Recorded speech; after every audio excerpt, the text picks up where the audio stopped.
This is part 4 of our panel discussion on MOONoTheism, which is a series looking at the pagan influences on Islam. And of course, I have JC with me, Osama Dakdok. Emmanuel just dropped off the stream. I'm sure he'll be back in a moment. So hello and welcome, guys. And how are you doing? So far, so good. But you said something catch my attention. Moonism. What is Moonism, man? It's like MOONoTheism. MOONoTheism, not monotheism. MOONoTheism, as in the moon. The moon. You're talking about the moon. Okay. All right. Sounds good, man. I like monotheism. That's well, I mean, who did he invent that title, bro? Actually, no, I kind of did, but then I discovered someone else had come up with it before me. There was a guy, I think an Israeli guy, who'd written a book on the topic. Oddly enough, I'm not the only guy. There was Robert Morey in 1980s who came up with the same idea, and then someone else had come up with the name before I did. So what can I say? MOONoTheism. MOONoTheism. Yeah, there was a guy that wrote the book. I actually emailed him and asked him to come on and talk about it, but I never heard back. But the premise was really simple.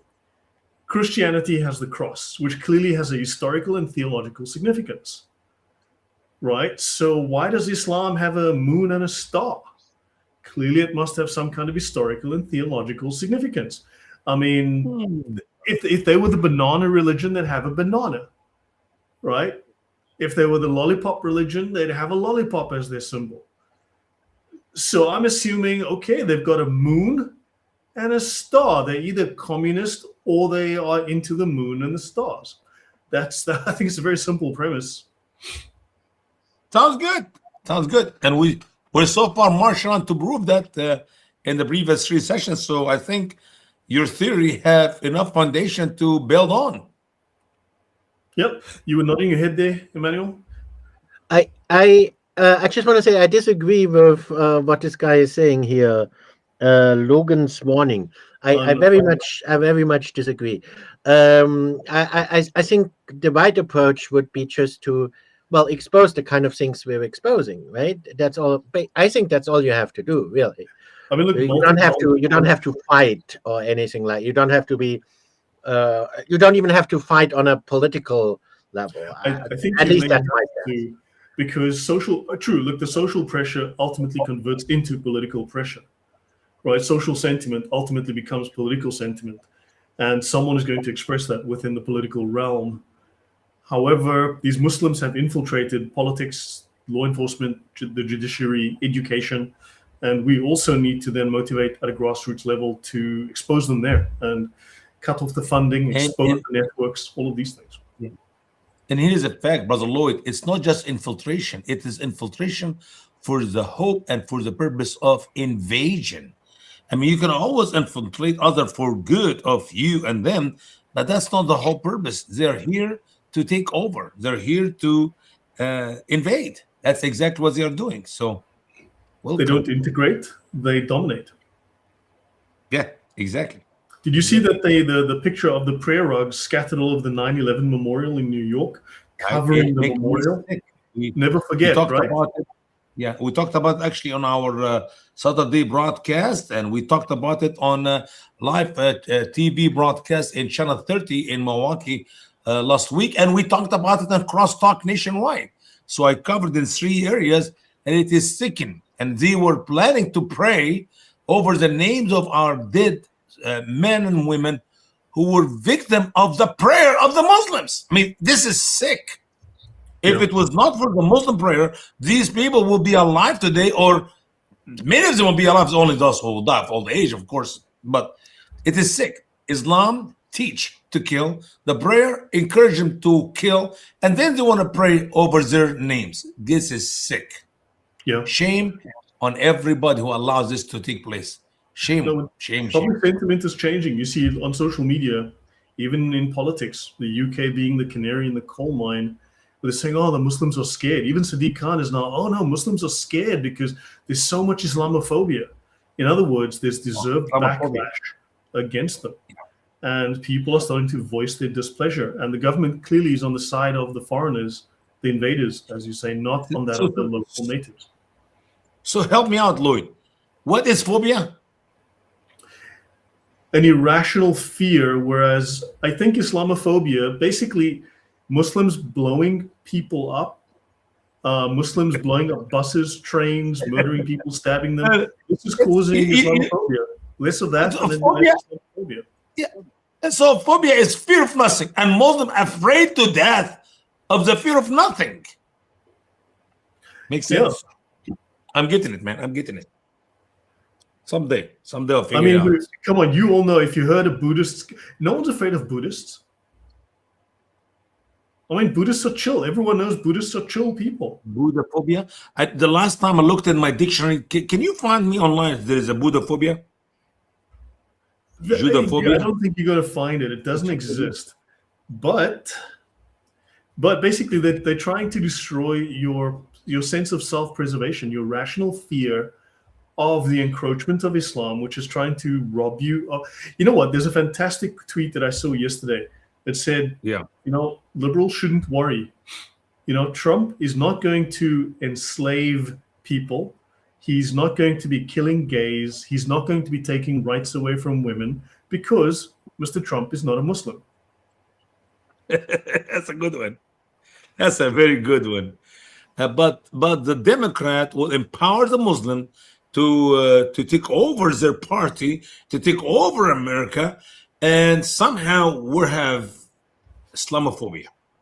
Well, look, it's changing. I mean, look at what what's it? Nick Shelby, what has done? This exposure of the Somali fraud. Now he's been in Boston. Yeah, that guy. California. Young man. Nick Shirley. And I mean, basically, you're just seeing these people now as grifters, as thieves, as fraudsters, as conmen, and public sentiment is shifting. People are starting to demand justice, and they want repatriation. They want these people gone. And in fact, 83% of the U.S. population, liberal and Republican, conservative, want these people deported. Yeah, unbelievable. I kind of envy you guys because you can get away with saying things like that. Me as a German, I can't say it. They'll send a SWAT team to your door. I know. Yeah. Yep. But are you following Nick in California with the Somali in California as well? With the daycare fraud? Yeah, it's. I mean, it seems to me it's everywhere where are Muslim Somali. There are pirates in the sea, on the ocean, and there are pirates in America to drain our economy in the billions. In the billions. Man, this is sick. Yeah, but you know what? At some point, look, for instance, in the UK now, it is public policy by Rupert Lowe and Restore that these people will be stripped of their citizenship. Now, the Trump administration, sure, dragging its feet perhaps, but it has started to strip citizenship. And I think this snowball is going to grow bigger as it rolls downhill. And the idea is now in the public consciousness. So I think we will start to see people demand accountability. People are tired. And if they don't get it from the government, they're going to start doing it themselves. And they've been forced to. The media's been negligent. So citizen journalists are not going out and exposing these people as the frauds that they are. Mm-hmm. Mm-hmm. Yes, And if they will not be... for me, just like in the Bible, it says, my people have been destroyed for the lack of knowledge. So what we're seeing now is that when something bad happens in the Muslim community, people before they were told, oh, well, these are the weird ones. They are not real Muslims. But people are now becoming more educated. And then they're seeing that in Sharia. They're finding that in the Quran, in the Hadiths, in the history. And they're saying, no, I'm not buying it anymore. So as people learn these things more and more, they're pushing back. It's like, no, this is not just one guy acting out of his own volition. This is a guy who has been trained to do that from birth. So people are waking up. True. When last have you seen the excuse, that's not real Islam, that wasn't a real Muslim? I mean, that excuse has pretty much fallen by the wayside now because everybody knows the references. Yeah. And here's the fact, guys. When they talk about Islamophobia, when they talk about this have nothing to do with Islam, they are depending on one thing and one thing only, the ignorance of the people of the West. You just froze, Usama. The Sunnah of Islam, the way of how every Muslim ought to live. And I always say, we don't judge the religion on what people say or do. That would be stupid. Because I can assure you, I can destroy Christianity by looking about some of the so-called Christian ministers of Christian organization, what they say and do. It will make Christianity look terrible bad. We judge the religion on the words of the book, the words of their God, the command, the teaching of their prophet or their Messiah or whatever. So you go to the source of the problem. It is not people, it is Allah, it is Muhammad, it is the Quran. And if you know that, that will be the end of Islam. Talk about that, guys. I have a bit of a cold, so forgive me if I struggle to speak a little bit.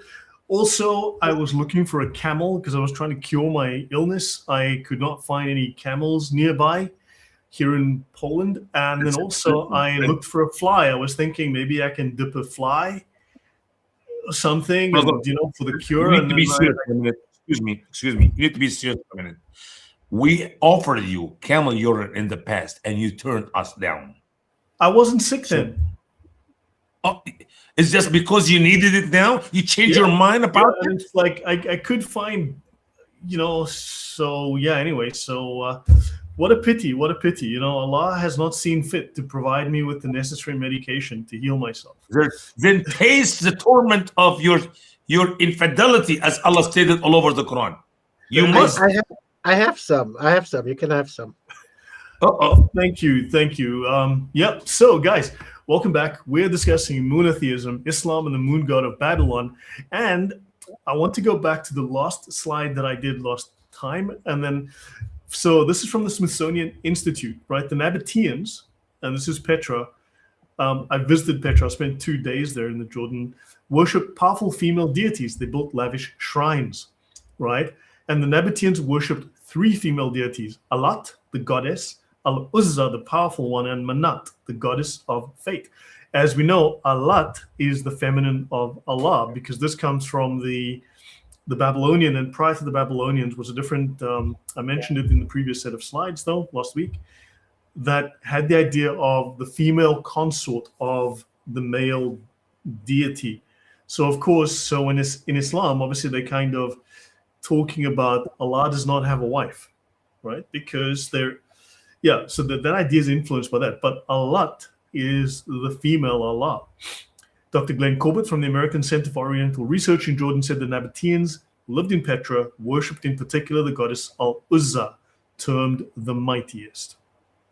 So and we know, are you trying to tell me that Muhammad knew anything about Allah and Uzza and Manat? I mean, why are you talking about?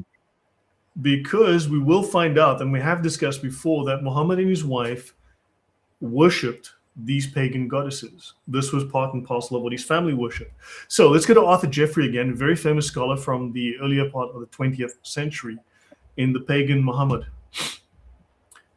The Quran mentions 2 prophets. It claims were prophets from infancy. John took the book with strength, and we gave him the prophetic office as a child. I think we discussed this. This is Jesus from the Gospel of Infancy, right? And of course, so Jesus that's very interesting. Jesus was not 40 years old. Jesus had not come into the prophethood. And how come Muhammad wasn't the prophet from the childhood? Jesus in every way is more moral, more powerful than Muhammad. And yet Muhammad is supposed to be the special man in Islam. It's crazy when Jesus is mentioned more than him in the Quran. It's all of it is really, really crazy. Yeah. And of course, I wanted to say, leave Alat and Al-Uzza. These were their idols, which they used to worship and then go to bed. And that's in Ahmad ibn Hanbal, who speaks of this, that Muhammad and his wife Khadija worshipped these goddesses, Alat and Al-Uzza.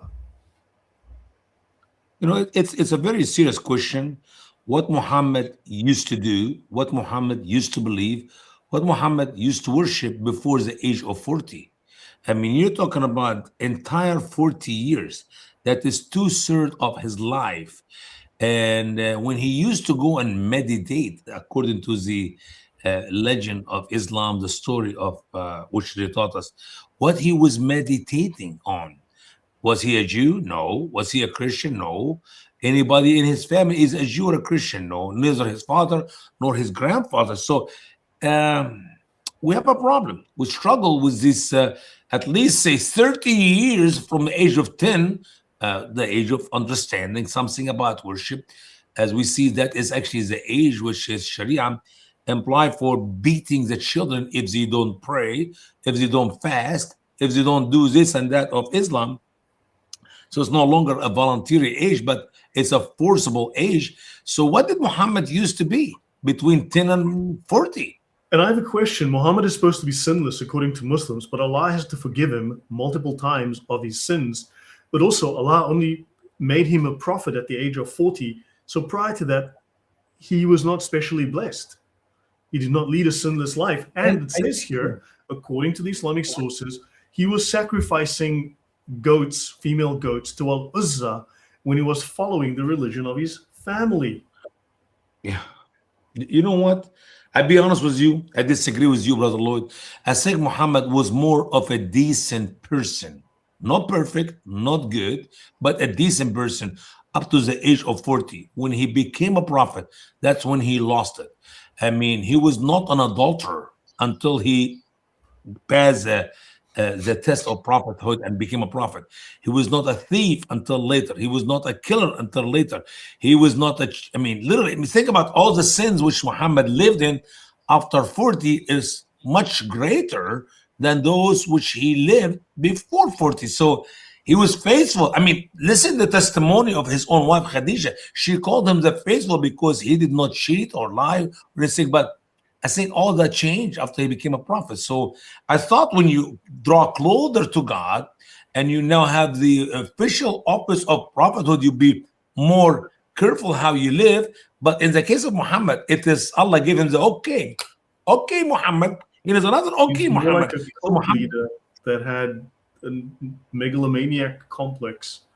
I mean, it sounds very cultish, doesn't it, Emmanuel?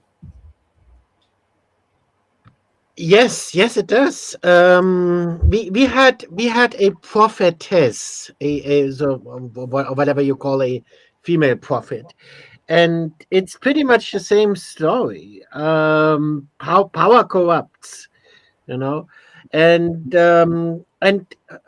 similarly, her claims and also the claims about her became ever more grandiose, exaggerated. Yeah. It started out being very humble, right? At the beginning, she didn't even dare call herself a prophetess, and also at the beginning, she didn't claim to speak for God or Jesus or anything like that. But she did eventually make all these claims. Eventually, she just outright claimed to be the ultimate goddess herself. Actually, eventually she claimed to be Sophia, which in Gnosticism is this kind of female goddess of wisdom. And she's right beneath basically the ultimate source god.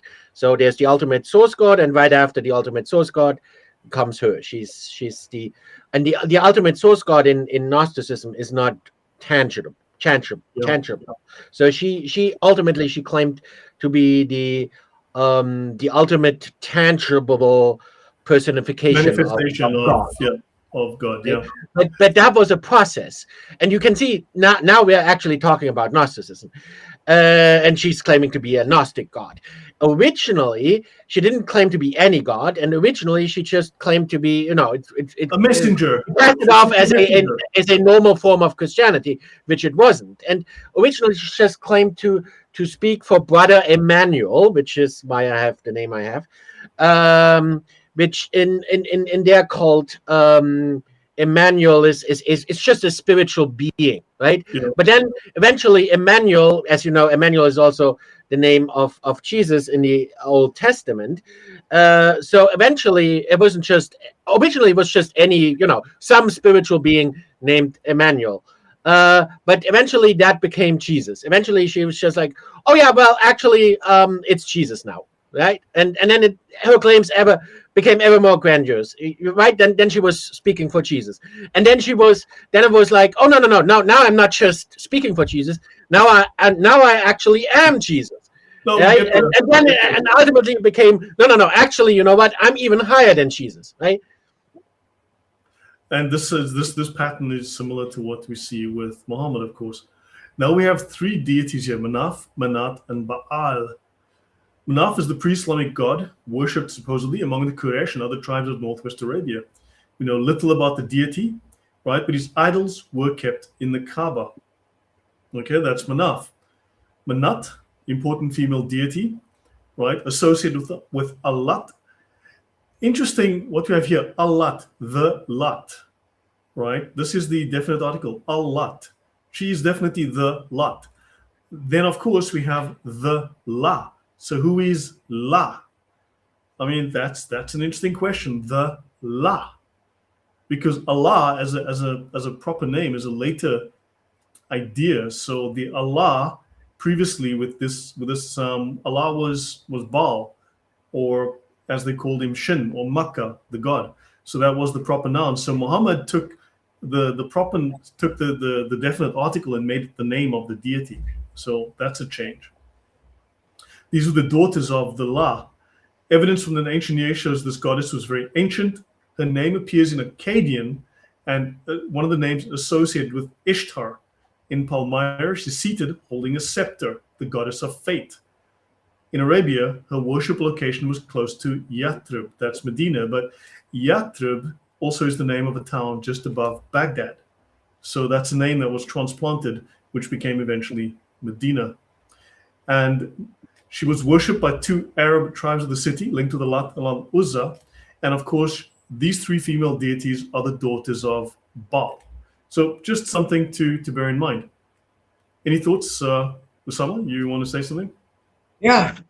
Was it Abdullah or Abdullat? Muhammad daddy's name was Abdullah, the servant of Allah, or the servant of Lat? Because if he was the servant of Allah and he knows about Allah, why he never believed in Allah? Why he is burning in hell forever and ever according so to... So who was Allah back then? Well, you're calling it MOONoTheism, but actually, you know, I mean, the implication is that actually it's not monotheism. We're not dealing with monotheism here. We're dealing with pagan polytheism. So there is of course you have Allah, and then you have female goddesses as well. You have more than one. Yeah, it's a pantheon. There's a difference.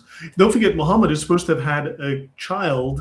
Let me just go back up. Muhammad is supposed to have a child with his first boy was called Manaf, Abd Manaf. So Muhammad had a son, his first son, he named Abd Manaf.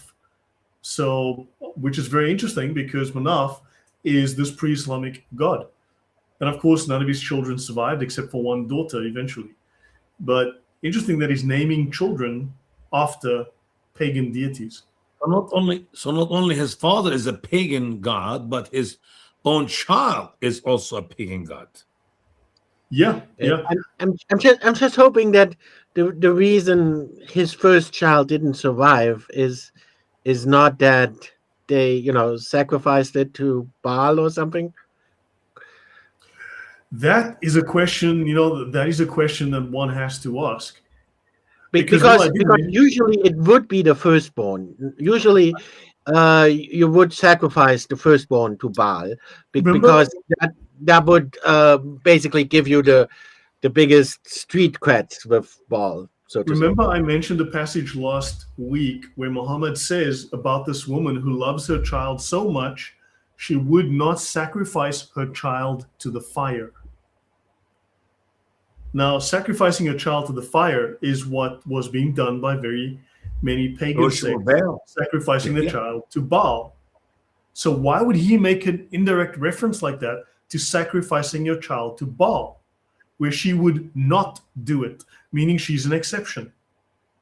That's a really odd reference, just that these things are all over these records.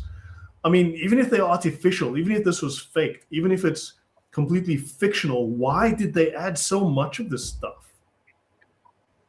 Yeah, and it's also interesting because, there, of course, there's a lot of justified criticism of Islam and of Muhammad, and Muslims are struggling to defend Muhammad and come up with something good he did, and they're having a hard time with it, especially if you go by the Sunnah, because there's just a lot of bad stuff he did in there, but there's one good thing that he did do, and that fits in with that, and that is he abolished child sacrifice. So maybe Well, hold on. he didn't. Hang He didn't. on. Hey, come on! I saw that one good thing. Listen, you're not telling the truth. Hey, because this is the story. They make kitty-sized explosive belts and jackets, right? Just so you know.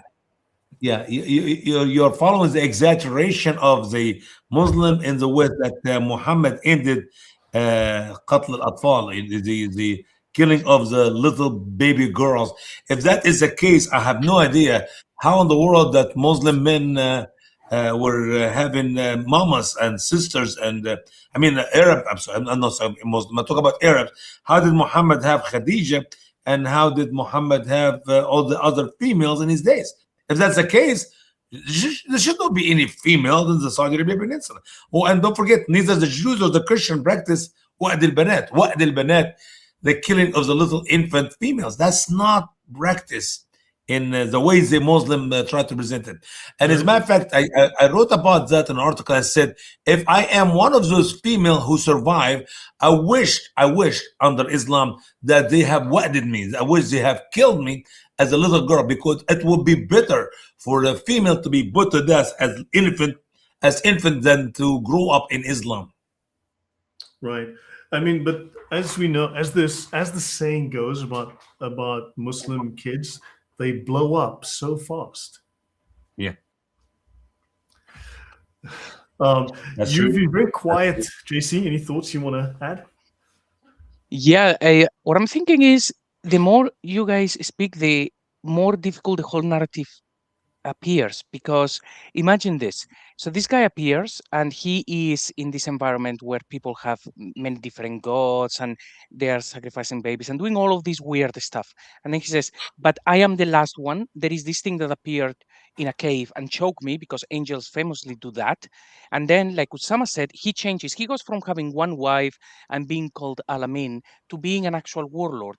The story seems to have been created to make him look like he was a very nice guy who then got possessed by an evil entity, and then he became that thing. But Muslims should think, hang on a minute, let me find out about this guy to see if he was really what I'm being told, that he's the last prophet and he knows everything, or if there is anything in his actions that indicates that this guy was possessed by something. He's not in the previous scriptures. They say, no, well, they are corrupted. It's like, isn't that convenient? They follow traditions from all of these different pagan tribes from the region.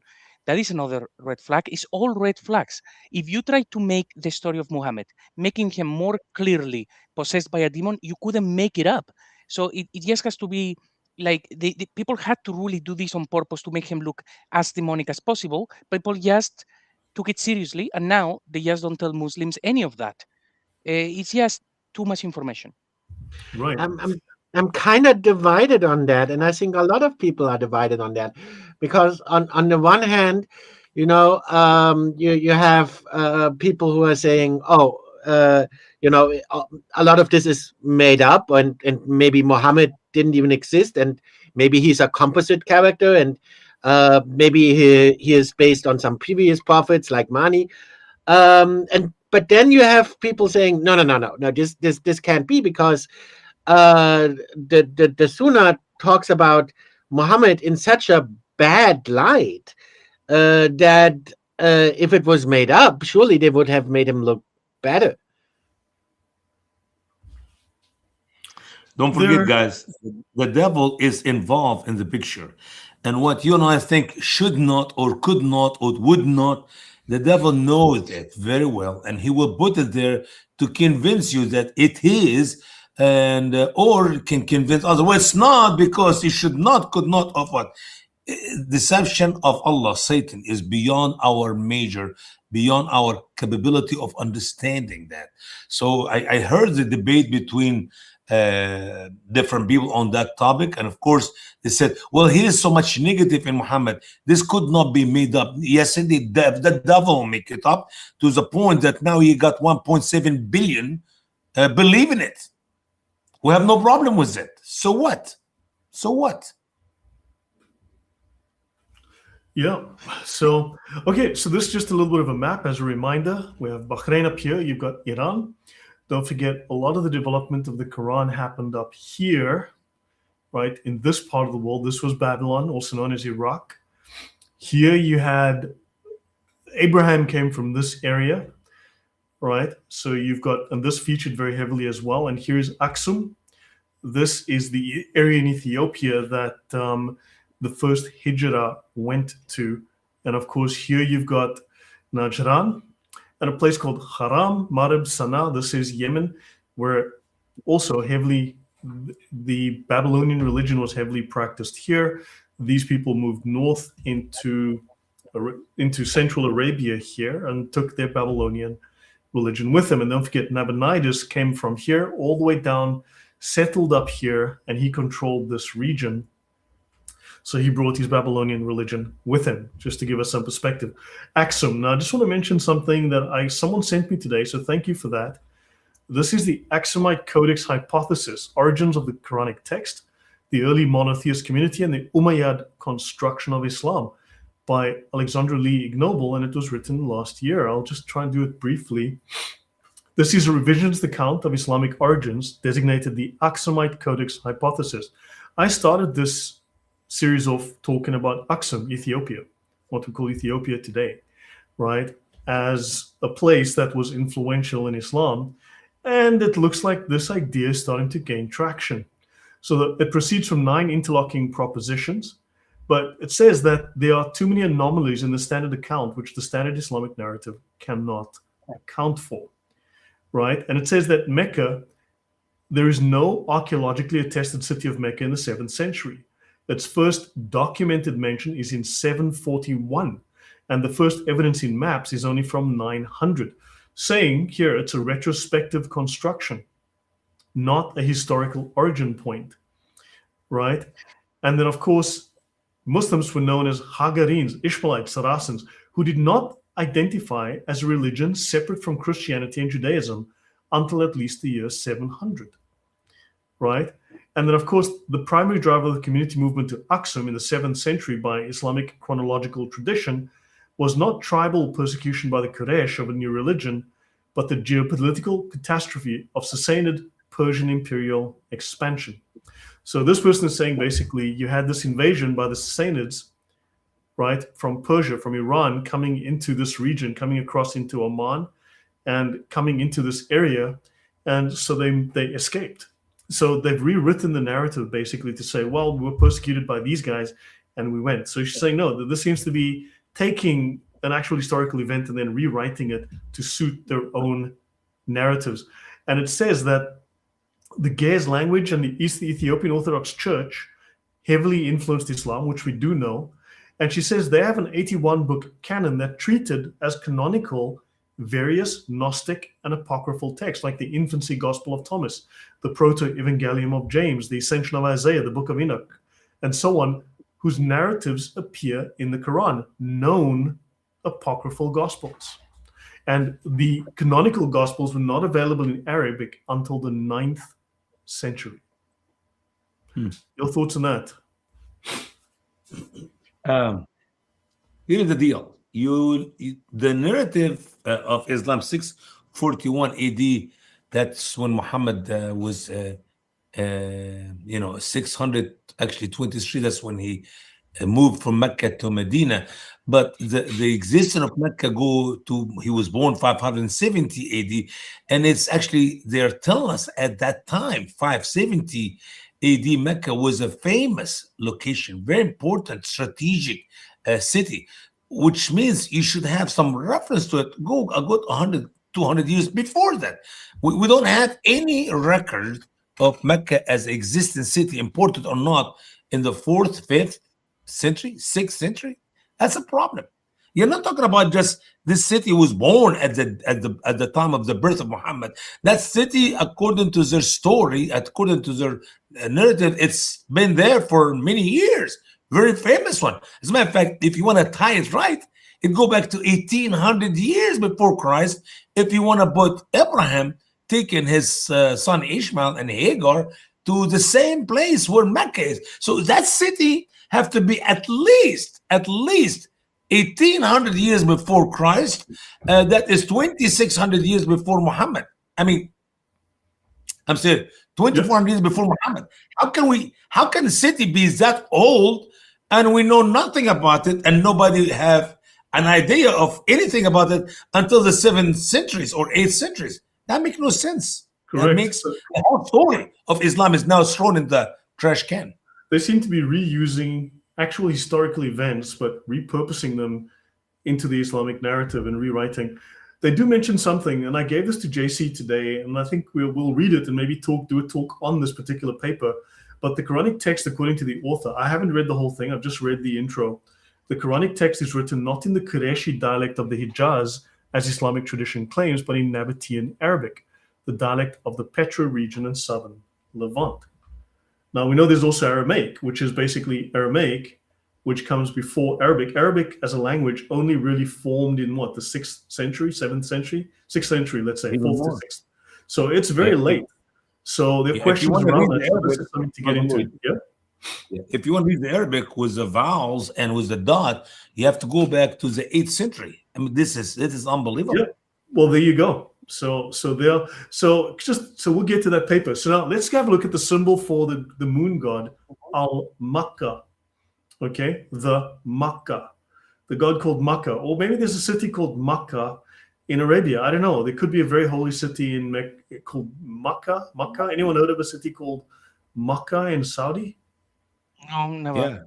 It's news. Yeah. So notice here, these symbols go back as much as like 4,000 years. Okay, and you've got the moon. You've got a little thing here in the middle. You've got the moon symbol as well. Right, so the Sabaean moon god Al-Makkah was the king of the gods, similar to the Mesopotamian moon god Nana. He was also known as Shin or Sin, Nana or Nana Shwen, one of the oldest deities in the Mesopotamian or the Babylonian pantheon.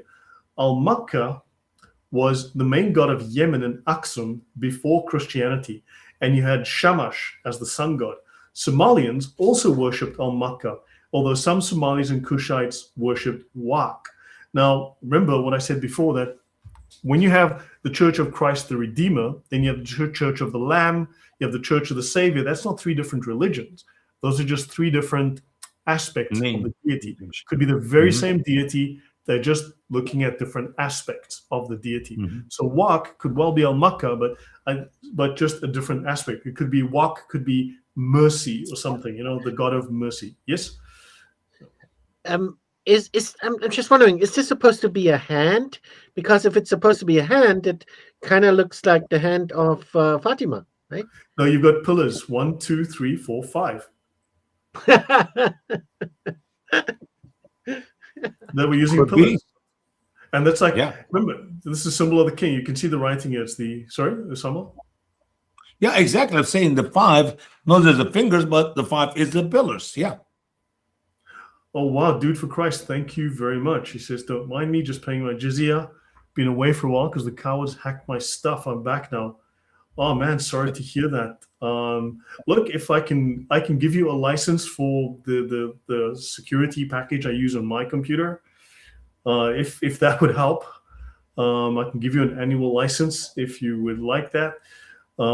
Yeah, sorry to hear that, man. That's horrible when people, I have heavy security on my system. I have crazy security. Which I have now. Listen, I have now. Thanks. Yeah, I bought Usama security for his computer as well because just so you guys know, I get regular attempts to hack into my phone and my email. I have my securities like, do you want to authorize this account, this login to your account? Do you want to authorize this? Sometimes I get it like 10 times a day. It's like crazy. Yeah. So welcome. Dude for Christ, reach out to me. Find it's very easy to Google my email. Just look for my name and my email. Send me an email. I will send you a license key. I think I have one still left, so I will sort you out. But thank you for the donation. Really kind. Okay, Nabonidus, the temple of Shin and Nana. So Nabonidus glorified the god Shin. His son was Belshazzar. We know him from the book of Daniel, with the writing on the wall. Now, he was 10 years in Tamas, Saudi Arabia. Yemen is a large oasis with a long history of settlement, right? This is at a point where the trade route between Medina and Duma begins to cross the desert. It's just north of Medina, and it was a center of moon worship because Nabonidus brought the Babylonian pantheon with him, and he was the son-in-law of King Nebuchadnezzar. Isn't that odd? Who's mentioned in the Bible? His mother was the high priestess of Shin in Haran. His daughter was at Ur. Ur is where supposedly Abraham was. So he was very much involved with this kind of magic and astrological deity worship, right? So his mother was a high priestess of Shin. Abraham's origin is in Ur, in Genesis 11:28, in Haran, right?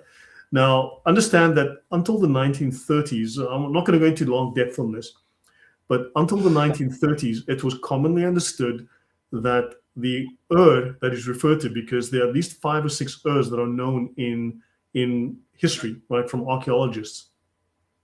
There are a number of places with that name, and it was understood to be a place in the northern Syria, Turkey area. That was the common understanding until a very famous archaeologist, British archaeologist, with ties to the king and so on, he uncovered the city of Ur, what he called Ur in Iraq, and then he insisted this was the city, and then everyone went with him because he was so influential.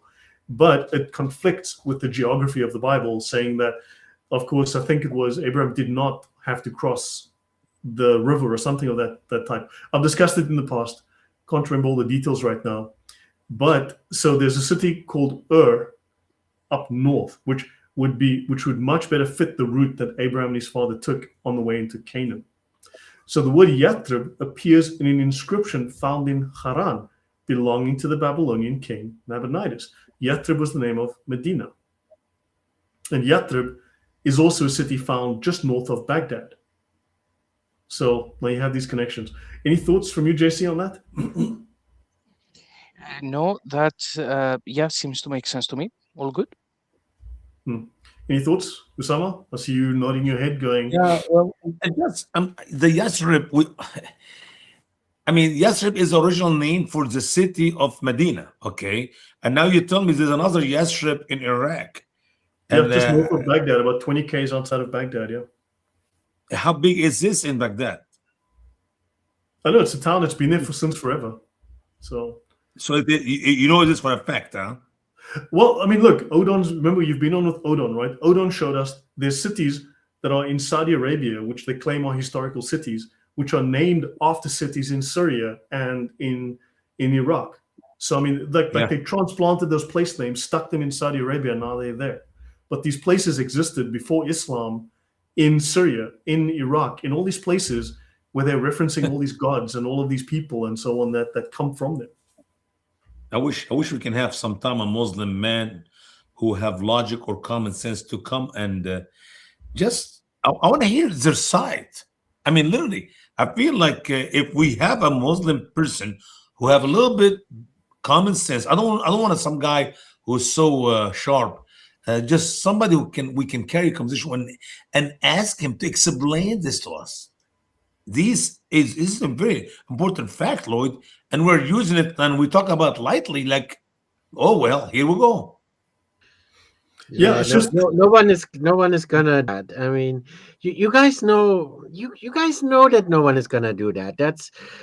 That's not how they defend Islam. They can't really argue. That's not how that works. It's not by logical argumentation. That's not how Islam is spread. Islam is spread using force, using violence, because that's the only way you can spread it. If you can't have a logical discussion, and you can't have a logical discussion. I mean, it would be great if you could, but no one is gonna do that. Yeah. If I may, just like actually Lloyd read earlier, like there is no evidence of Mecca until the 8th century. It's like Muslims could just step in and prove that that claim is wrong, just show it. But they don't even do that. I mean, Jay Smith has been asking for that proof for decades now. They don't engage in that. They don't try. They don't have that proof. The Imams will tell them, don't engage in this sort of things. They are nonsense. They are not interested, like you said, Emmanuel, to providing the proof. So we now realize that what we have to do is keep digging. We cannot just sit in one piece of evidence and say, prove it, prove it, prove it, because 99.9% of Muslims are never going to hear about that claim. So it's about just getting as many answers as possible and make it a snowball, educating the non-Muslims so that they can refute claims. Muslims, they have been told not to listen. Yeah, exactly. I mean, they've poisoned the well in advance. And like CP says, an honest Muslim is an ex-Muslim. And just so you know, this is the area where the Babylonian religion was very powerful, very influential, but also south. In fact, there's a theory that I was reading in one of the papers. We'll probably get to it towards the end. But people were saying that while the Babylonian pantheon was obviously big in Iraq, in this area here in Mesopotamia, this crescent that we see, right? And it clearly the Yemenis and also those in Ethiopia, Aksum in East Africa, northern East Africa, were following the same pantheon, the same religion. One archaeologist was saying, in his mind, it actually started in Yemen, and the Yemenis took it up the coast here to Babylon, not the other way around. So it went from Yemen up here into Babylon. It became the established religion in Babylon, and then it came back down with Nabonidus. I go the other way better, to be honest with you, because think about the Babylonians existed for hundreds of years. That's the oldest civilization before the Egyptian. These are the only two oldest civilization. And Abraham brought Sheba in Yemen from his wife Keturah, and that is the beginning of Yemen. So the Arab of Yemen are the descendant of Keturah and Abraham, but Babylonian was there for hundreds of years before Abraham was. No, fair enough. Okay, so good point there. So Nabonidus, 556 to 539 BC, last king of Babylon, of the Sumerian and Mesopotamian cultures, related to Nebuchadnezzar, childhood in Sabian Haran. That's again where Abraham came from. Abraham's grandfather was called Haran, a major site of worship for the moon god Shin. He was called the first archaeologist, apparently. He rearranged the Babylonian pantheon of gods. Okay, he preferred Marduk at one point, right? He's pictured on an engraving in Saudi Arabia. Saudi Arabia, odd. He's on an engraving. The Babylonian king, the last king of Babylon, is pictured on an engraving in Saudi Arabia. We just move this over. Excuse me. Let me just bring this back. Isn't that odd? I mean, you'd think he'd be pictured on an engraving in Babylon. But here he is wearing a wizard's cap with his staff and robe. And here you see the moon symbol. You also see the sort of, Isis wings or Osiris symbol, the Egyptian symbol, clearly influenced them. And here you see, do you know of a word in Arabic that uses this letter, Osama? I don't know. I cannot see it.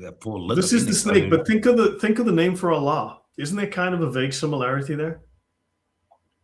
The last portion of Allah, Lam He. So that is the word. That's the word Leh. What did you say, Usama?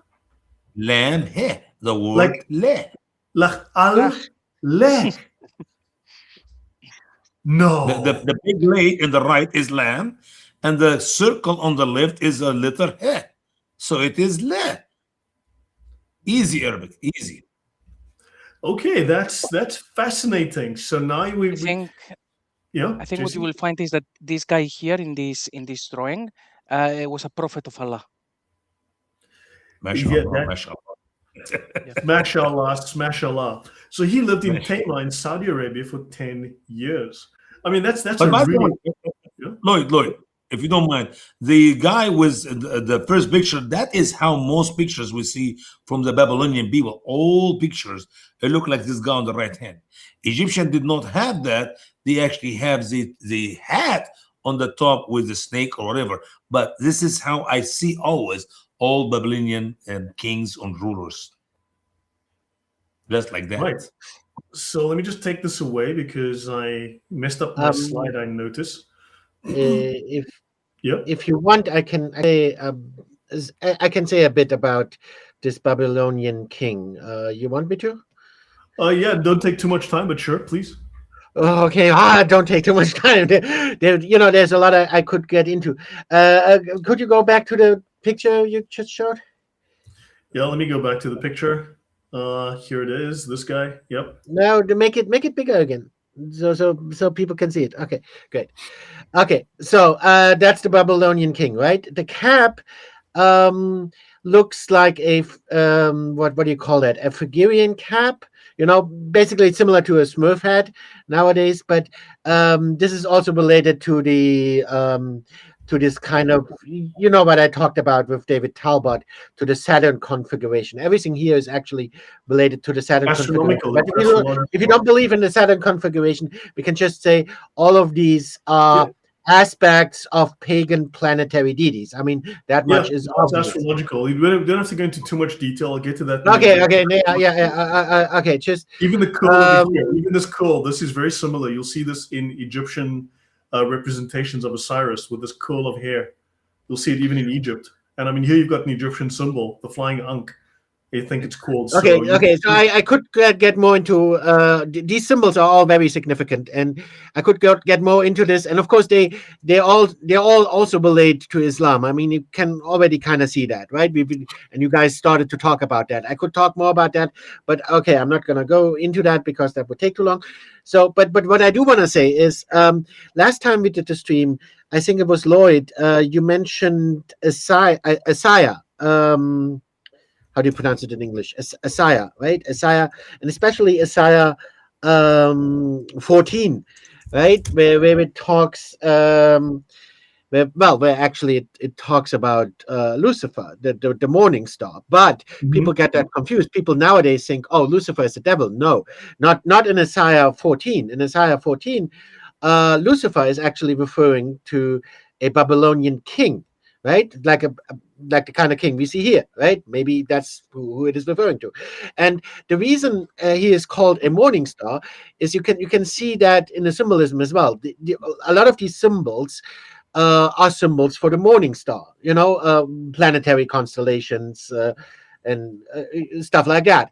And as you know, the morning star is not a star. The morning star is a planet, right? So what the Babylonian kings did, they associated themselves with the morning star, with these kinds of pagan planetary deities, and so they were kind of seen as kind of demigods, even as kind of the representative of God on earth. So the vice regent. So we don't have to go into too much detail. It's just that we're looking at touch points where Islam isn't trying to duplicate the religion, but is using ideas from the religion. They've clearly made their way into it.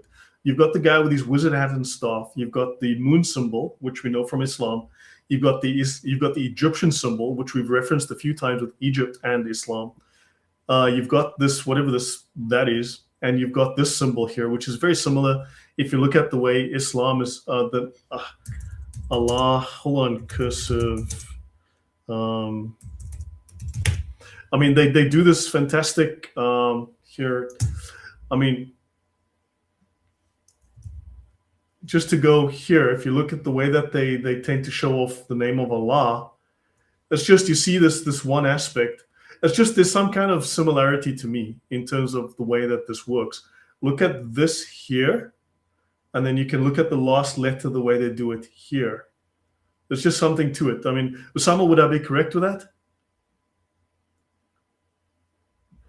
There seems to be this overlap, to me at least. There's just my perspective on this would be that, like I said, this is based on the morning star.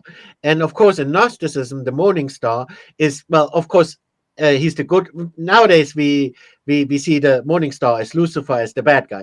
But of course, Gnostics see him as the good guy. And of course, they associate him with the snake. So there you have the association with the snake. Yeah, I wonder, Usama is frozen, so hold on. Let me just send him a message.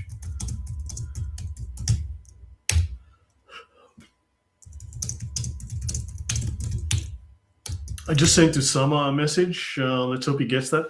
But notice the crescent moon flags in the region are all traced to the moon god Shin. The crescent flag is the crescent flag symbols, as I've shown previously, not on this episode, but are very common to Islamic countries with having crescent moons. And this moon design is all traceable back to the god Shin, right? And notice there's a trinity of gods. Usama is frozen, so let's hope he can come back. Any thoughts from you, JC, before I go on? But notice you've got the star, the moon, and the sun. You've got three gods. So these are, again, symbolic. And two of them are part of the symbolism of Islam. Yeah, to a degree, well, on the previous picture, here's the moon. Yeah. That what Emmanuel said, yeah, that final thing, although I can see where you're coming from, that it looks like Lach, but it also looks like a snake quite a bit. It does look like a snake, but then people have been saying the name of Allah looks like a snake anyway. And the thing with these astronomical symbols, well, the people from the Nabatean region and stuff, the people who were going through the desert, these people were pretty much geniuses. They could traverse the desert, which nobody could, just by looking at the stars. They were phenomenal. So obviously they had a lot of stuff to do with that, just for their own trade. So it doesn't surprise me that if they were worshipping these thousands of years ago, they just carried on until this day, pretty much. Oratex makes a very good point. Islam is trying to go back to the original religion of Abraham, right? But it doesn't have enough information to do so. So they mix it with the prevailing Abrahamic milieu and the foundations of the Quran, like modern neo-pagans with Samhain. Exactly. They're not following true paganism as it was then, because who knows how it was. But they're doing their reimagined version of it. But notice we've got the three gods, the Trinity here, right? Three separate gods: star, moon, sun. Right? And two of these are now part of the Islamic symbol for their religion. And notice star and moon right here, still part of the Babylonian. So these ideas carry through, and several of the Islamic countries have these symbols on their flags. Usama, any thoughts before I move on? Yeah, I was going to say, as I showed on the map here, I don't know if you can see it or not. The word in the top is Allah. I hope it says. Hold on, give me a sec, Usama. Just give me a sec. I'm going to bring you on big. Just move it back from the camera because it's too close. It's blurring. Yeah. There we go. The word up here is Allah. And if I take L, the first two letters, which is the, you have left is leh. And if you're writing on a rock, not fancy paper, not print with your finger in it, it will look like a snake. It will look whatever shape it is. Depends what it is. Is it a smooth piece of wood? Is it up and down? So obviously we have to examine it closer to see what kind of service the word leh is written on it. But you can write the word Allah in 100 ways. The one you show us, Lloyd, are fancy writings. It is how we make it today, but that's not how it was written a few hundred years ago. Exactly. So you're looking at a much more crude form of the language.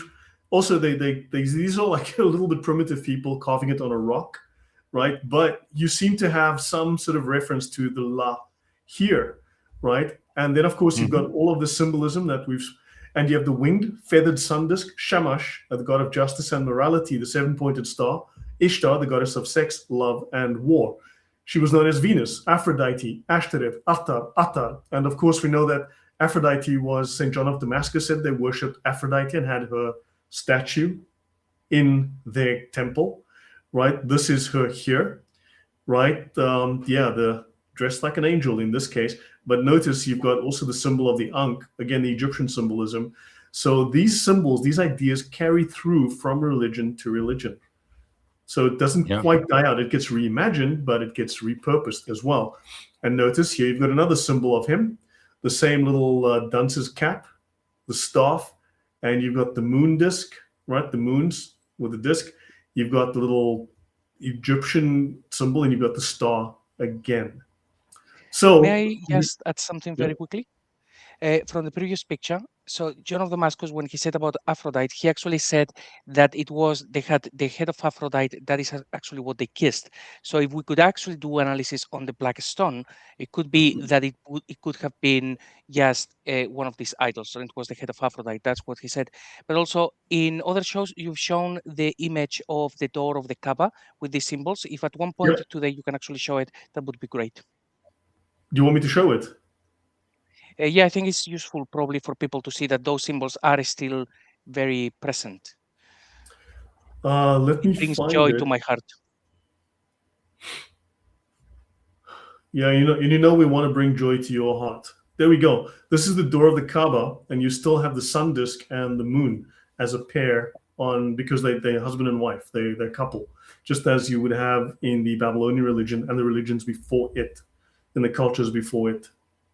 You've got the sun and the moon. You made this up. This is not true. You made it up. It is a Photoshop.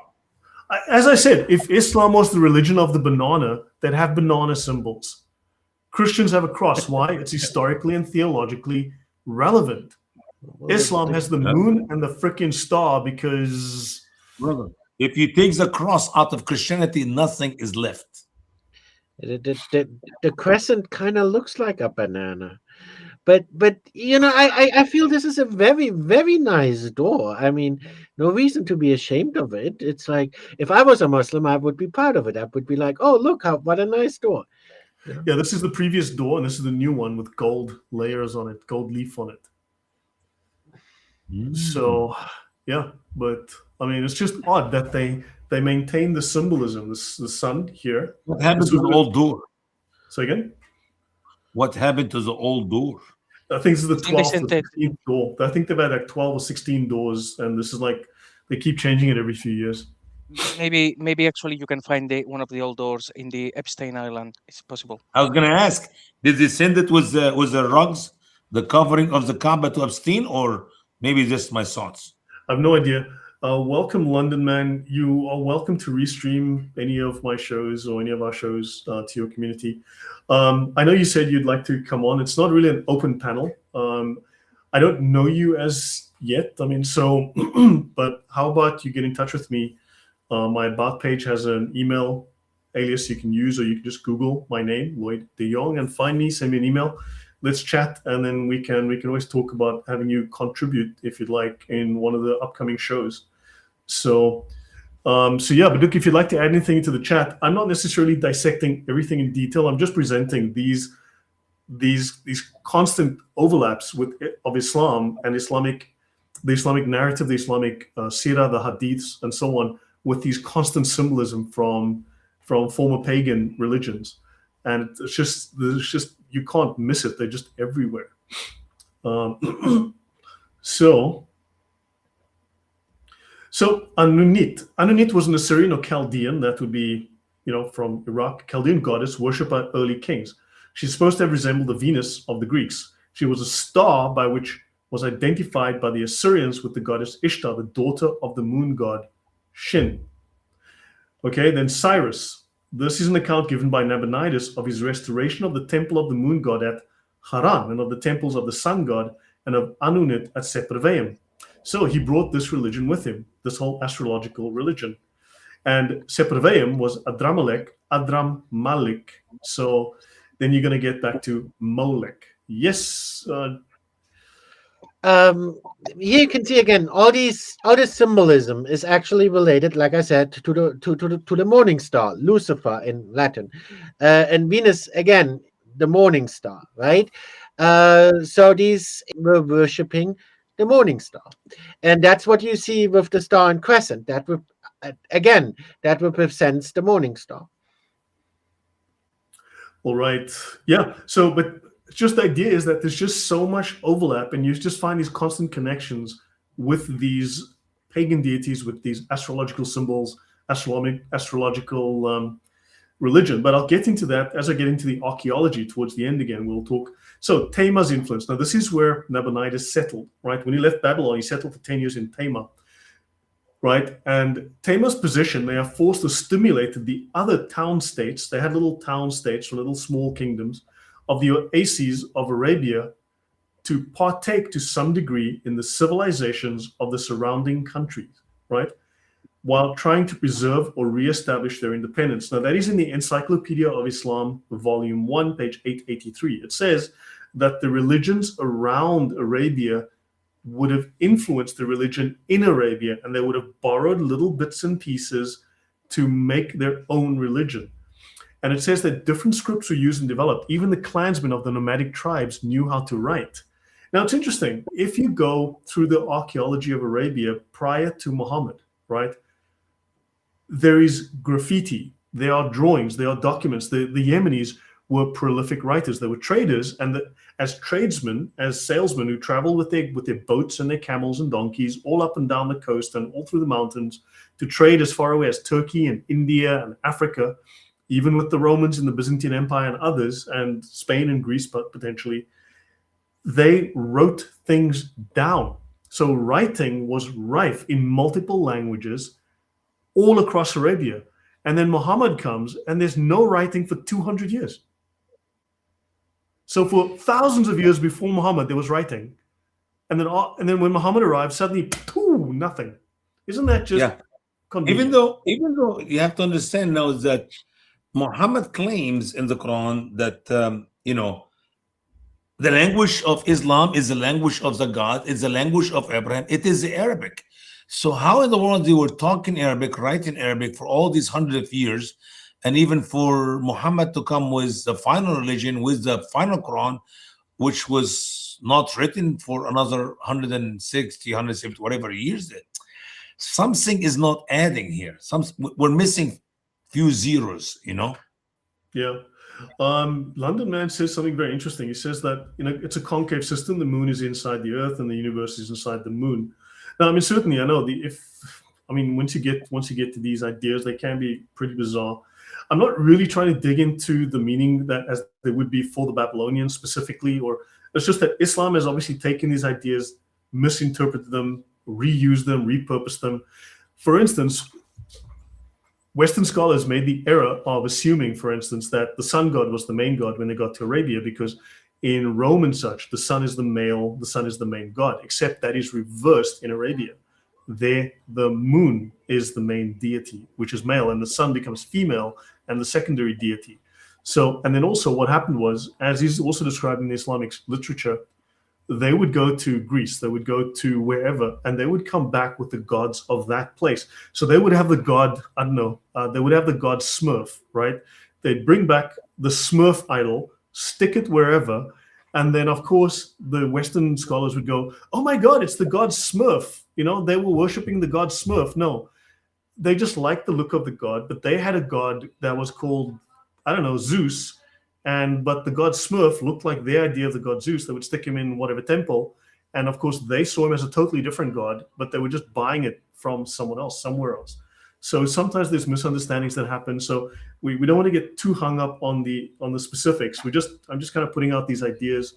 And any thoughts from you guys? If the true numbers we receive from the narratives in Islam, 360 gods in the Kaaba, which Muhammad claimed to destroy, that means, man, what you're telling us right now, Lloyd, it can be 100% fact. People just travel with their gods. They find another idol, buy another idol, add it to the other idols, and we got 10, 20, 50, 360 gods. If it happened according to their mathematics, their numbers, what you're telling us is not a very illogical theory. It's actually very logical theory. Gods was moved from one place to another, and here they are, came into that place where the Arab were worshiping all these different gods. Yeah, and Hubal was associated with the moon and divination, and we see that as well within the Sirah, as we covered before. Yeah, and also with Baal. Okay, so different scripts, right? So there are several important archaeological sites on the coast of the Arab-Persian Gulf. On the continent alone, the most significant are Taj al-Dur and Al-Mulaya, progressively abandoned during the first centuries of the Christian era. At the north of the Hejaz, there are surviving documents written in Aramaic. I mean, there's even the hadith that JC presented where one corner of the Kaaba, there was a stone and it was written in Aramaic, and they had to find a Jew to read it for them. And there are also, or rather, there's Aramaic language and script and there are various varieties of the two. It would seem that Aramaic was the mother tongue of part of the population, especially the elites spoke Aramaic. A large number of Aramaic-speaking churchmen and religious authors in the Nestorian Church, the Church of the East, that's the Syrian Church. That is, you're looking at the border, Syria, Turkey, right? And this is also, you're looking at Iraq. So in other words, you had a confluence of, in Hira, we spoke of Hira previously. In Hira, you had the Muslims, because that became the political capital before it became Kufa, Baghdad. Then also you had the Church of the East had their representatives there. You had the Jews there with their little yeshivas, and you had with the Iranians, the Sasanians right next door. So you had the confluence of all of these. So you had the Nestorian Church that came from the Gulf, especially in the 7th century. Then you have text in Sabaean script, that's the Yemeni script, relatively common before the Christian era became exceptional in later centuries. In the Gulf, texts in foreign languages like Akkadian, Imperial Aramaic, Nabatean, Greek, and Latin are common. In southern Arabia, 5 inscriptions have been found in Ge'ez, or classical Ethiopic, 2 in Hebrew, 3 in Sabaic, Nabatean bilinguals, and a Greek and Latin inscription, 1 inscription in Greek, 1 in Nabatean, and finally 1 in Palmyrenian. There's also graffiti in Greek, Nabatean, Palmyrenian, as well as Indian graffiti and Ge'ez graffiti on caves in the region. So for 2,000 years before Mo comes along, there is writing in a dozen languages with hundreds of educated people every year writing stuff. And Mo comes along and suddenly, no, it was the freaking Java Jahiliyyah. Nobody knew Jack. Nobody could read and write. Bullshit. Thoughts, guys? It's amazing, Lloyd. If we did not have any of these graffitis, any of these writings of any of these languages, it will make sense. You know, the writings was not that famous in such land in such time. That's why it took time for the Quran to come out, 150 or whatever, 200 years after Muhammad. But having all these languages inside the Saudi Arabia, in the southern Saudi Arabia, the most important holy thing for them is the Quran. You should have the Quran in thousands and thousands of locations, if not whole Quran, portion of the Quran, as Muslims use it as a blessing. Yeah. I mean, from north to south, from all the way from Iraq, literally all the way down to Yemen. Even on islands, they have found writing, inscriptions, dozens of languages, right? Thousands of inscriptions. But not any portion the holiest, most advanced city in Islam, and there's exactly 0.0 writing. Makes no sense. Yeah. 0.0. That's an amazing number. That's a huge number. Yeah, true. It's too many zeros. I mean, it's nothing. It should be blank. Yeah. JC, your thoughts on that? Yeah, well, just looking at the Quran, you've shown the languages that were used, the words that were identified, and it is mostly, well, Arabic, and also, well, the foreign words, Aramaic. And even Gabriel Reynolds has said the same thing. The people who wrote the Quran, they were certainly bilingual, at the very least. They obviously had other influences, but this was a given.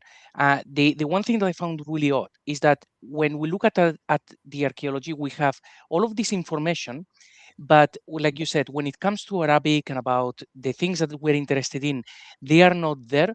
And Muslims, they have a reputation for destroying anything that is not convenient. So I reckon that it is more likely that there were a lot of things written in different areas showing what was happening with Islam, calling Jesus God and these sort of things in Arabic.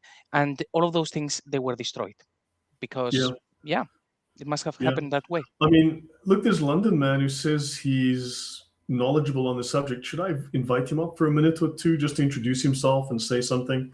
Just for a couple of minutes, So London man, tell you what, I'm going to drop the link in the chat. I'm just going to give you a couple of minutes, introduce yourself, and maybe if you have any thoughts you'd like to add, because I'm already in the flow, but I'll give you a moment to come up. I'll drop this in the chat, and you can come up, say hello, and add any thoughts that you would like to add for a minute I think or actually, two. by the way, we should have said the name or the tag is London Man, so I guess that means he's a Muslim.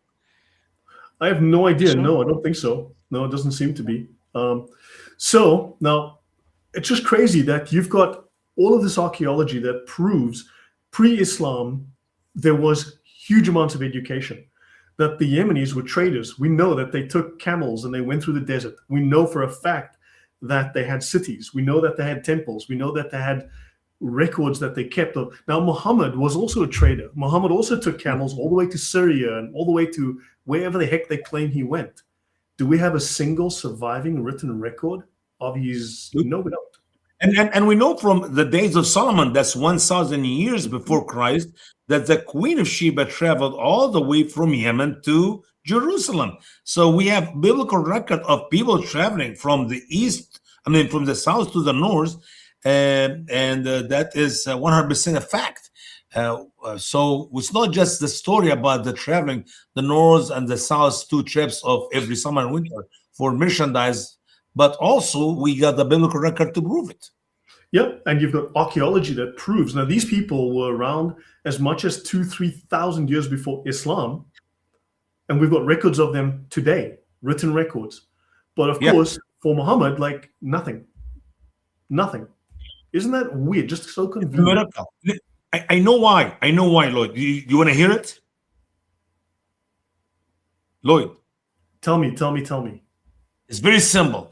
Allah leads astray whom he will, and he guides whom he will. And Allah made it just to look like that, for people like us to be led astray and will never accept the truth of the word of Allah, of the Quran, or the Prophet Muhammad. That's what is the wisdom of Allah. See? Yeah, let me just finish this. So in the early polytheistic period, the Hadrami pantheon shows a close similarity to other South Arabian areas dominated by the astral triad of moon, sun, and Venus star, except that the moon god in Hadramaut bore the distinctive name Shin, borrowed from the Babylonian religion. In fact, he's commonly referred to as Sin of Ilm, and it has been conjectured that the latter term is the name of the principal shrine of this deity. So, KJV Research, hello? Mic check. We can hear you just fine. Yeah, I'll give you a minute or two. Just quickly introduce yourself and tell me if you have any thoughts, anything. And then later on, we can talk and see if we'd like to add you just to, add to the discussion in the future. Thank you. Good evening or good afternoon, wherever you are in the world, first of all. I'm from London, as you can tell by the name. London man, it's in the name. But this is a brilliant topic with the moon, right? Not many people speak about the moon. When they speak about the moon, they only speak about it from a standard academic point, right? The things that we've been taught in school and these nature. But when you do some more research, the story becomes very wild, right? Through my research, it seems like the moon plays a bigger part than what we've been told. I think we are. Go on. Sorry, I think we are actually a part of the moon, meaning as above, so below. When you see the moon in the sky, it's a reflection of ourselves.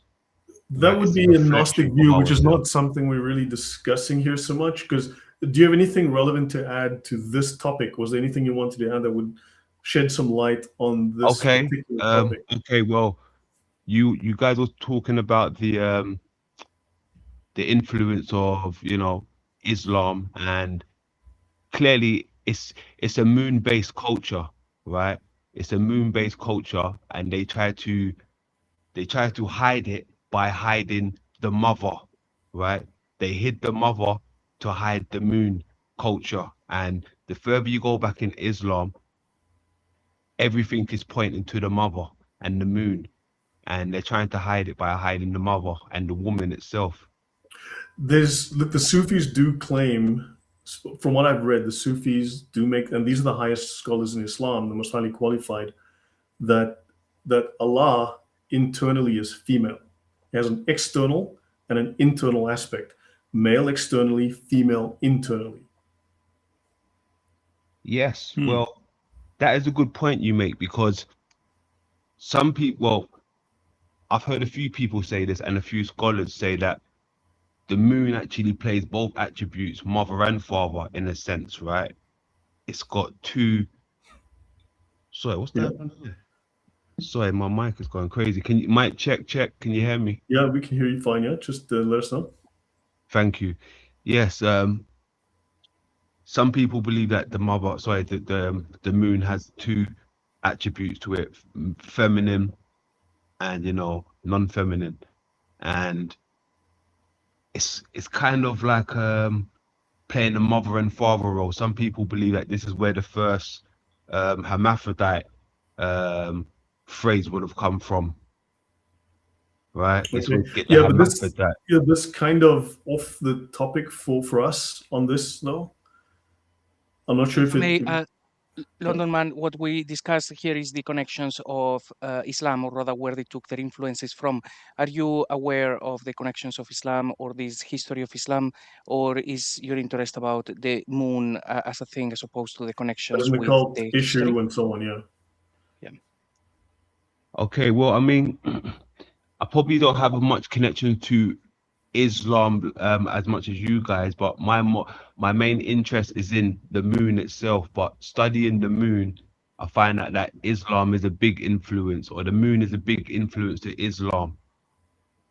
No, I mean that's exactly what this whole series is about. I mean, we're on for the 4th episode here, and this much is true. I mean, it's the actual, literally, it's the thing they put on top of their mosques. They put a symbol of the moon, and it's a god in ancient Arabia. You know, it's called the Hilal. So yeah, as I said, I'd give you a couple of minutes. You know, so look, we can always talk again, right, and see. But if you have anything of great relevance, you know, that to the topic.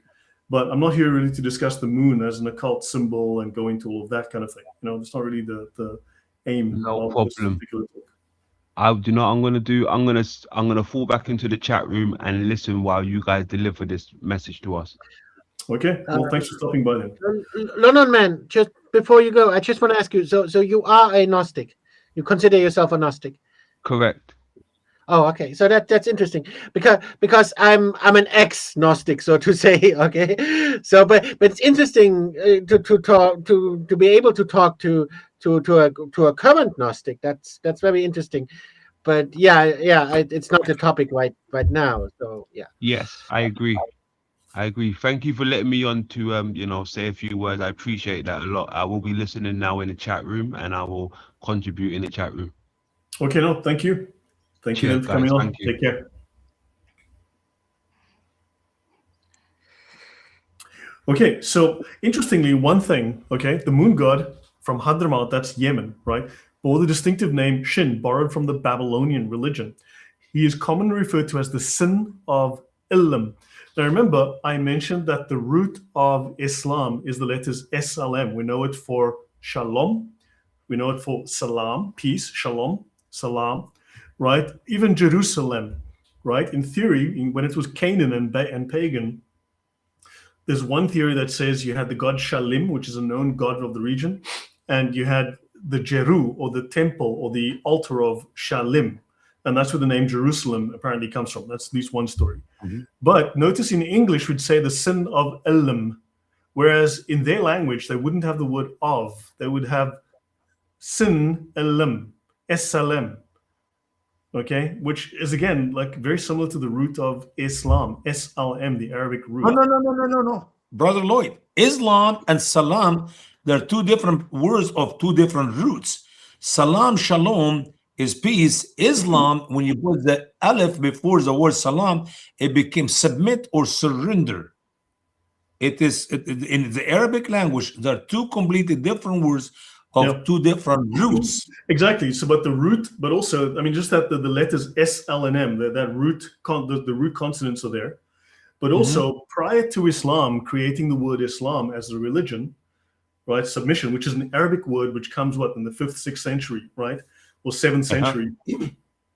The root SLM meant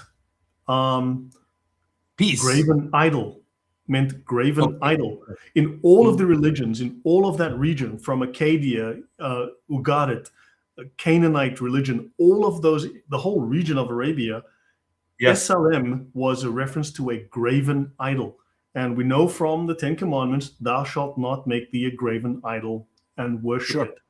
And so all of them, it was stone idols. So historically, SLM, in all of the languages, all of the religions of that region, pre-Islamic, it was graven idols, these statues they would put in temples. And Islam, weirdly enough, is exactly means also graven idol. So just really odd. So you have the Arabian languages, a number of foreign tongues were in use, okay, including Arabian languages. There was Akkadian documents of the 2nd millennium BC, 2,000 years BC, and they have Akkadian documents. There are Greek texts of the Hellenistic period from the islands of Failaka, and even texts from Bahrain, a few Greek and even Latin rock inscriptions. It is only the Aramaic that is attested with any frequency. Okay, then you have, as proven by a growing corpus of texts, there are also other materials like coins, bronze blocks, potsherds, and the surviving correspondence in Aramaic, known as Syriac, between church authorities in Babylonia and East Arabian clergy. This is what they find, but we don't find coins with Muhammad on them. We don't find letters that Muhammad wrote home or his soldiers were writing to their mommy. Isn't that weird? We have plenty of finds of other languages, but no Arabic, oddly enough. Because you see, Muhammad used Arabic money, and Arabic deteriorate quicker, so that's why we don't have any money for the Arabian Mohammedan Muslims way of life. You see, I give you the answer, man. Use Arabic, paper, Arabic, money, Muhammad. You see what I'm talking about? Yeah, maybe they didn't write things about Muhammad out of respect because they knew that he was illiterate, so he couldn't write. And then you're writing things is a disrespect to your prophet, you know. So it's possible. That's even a better answer here from JC. What else do you want, Lloyd? What else do you want? We give you a many answers. Yes, like in the tafsir, it could have been a sausage, could have been an apple. Maybe it was actually a little dog with blue socks. But Brother Umar said it possibly was a little kitten. But a blue And Allah knows kitten. best. And Allah knows then, of best. course, Brother Takfir said that it was actually a bird in a tree. So there you go. I mean, yeah, that's okay. Now I want to talk about Haran, the home of Abraham. We won't go too long. A village of Haran exists in Turkey today, atop the ancient one from the Old Testament period. So the old village is there, but it's built on top of the new village is built on top of the old one. The ruins of the old one are still there, and the Turkish government does not permit any archaeology. Found near Haran are villages that bear the names of Abraham's great-grandfather and grandfather, Serug and Nahor, from Genesis. Haran was the father of Lot. The cities of Ur and Haran both had the moon god as their main deity.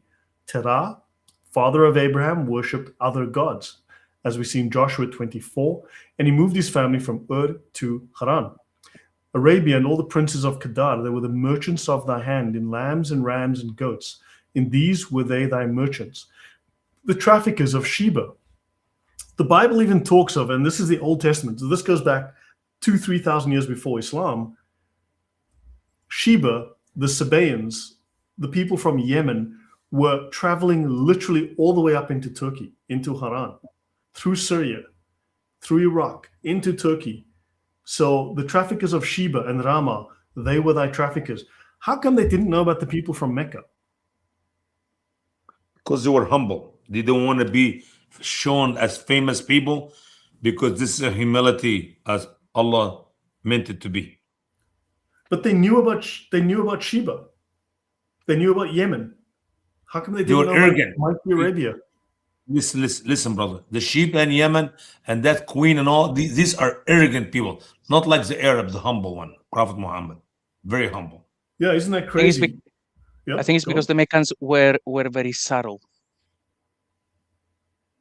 Yeah, well, I mean, come on. They knew about Sabah. You'll see it here. They knew about this region, Sana'a in Yemen. They knew about this region. They were trading with the people from this region. But they didn't know about the guys just across the border, right? It seems to be, again, this is the Encyclopedia of Islam. It seems to be of great importance for the cultural and religious development of the quote-unquote Arabs that Nabonidus of Babylonia conquered Tamar in 550 BC. He even made expedition as far as Yathrib. He built a palace and temple in Tamar, and he made this place the center of his religion and cult around the Aramaean moon god Shin, perhaps with the sun disk resting in the crescent as the main symbol of this religion. So a little moon with a little dot inside it. Fascinating. There should be investigations on the close resemblance between this cult and that of South Arabia and Ethiopia. Shin was the state god of Hadramaut, that's here, since the earliest inscriptions of this state. And that's hundreds of years before Christ. I mean, this is very serious dates, guys. This is unbelievable. Yeah, and these guys persisted with this religion until like the 3rd century. And somehow it didn't influence the Arabs at all. And it says here in this, no, that it did. This was the dominant religion until like the 3rd century.